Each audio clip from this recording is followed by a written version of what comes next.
Dalam rangka memperingati Hari Lembaga Swadaya Masyarakat Sedunia, puluhan ormas dan LSM gelar diskusi bersama dengan menggandeng Polda Sumsel.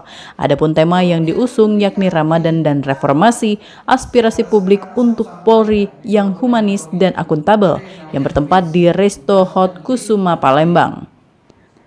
Dalam diskusi banyak aspirasi yang tersampaikan, salah satunya perlindungan untuk para LSM dan juga sinergitas antara ormas maupun LSM dengan aparatur sipil negara maupun Polri. Supriyadi selaku Ketua Umum LSM Gransi mengatakan LSM dan ormas merupakan lembaga independen yang lahir dari masyarakat dan untuk masyarakat. Karena itu dirinya berharap seluruh elemen tetap menjaga marwah organisasi dan menjunjung tinggi nilai-nilai kebersamaan. Kita kan sama-sama nih, ormas itu adalah organisasi masyarakat. LSM juga lembaga swadaya masyarakat. Membaur, bersatu, memberikan keamanan, kenyamanan untuk kepentingan masyarakat yang ada di Sumatera Selatan, khususnya Kota Palembang. Kegiatan diskusi tersebut ditutup dengan tausiah dari Ustadz Syafiq. Dari Palembang, Sumatera Selatan, Erwin Setiawan, iNews melaporkan.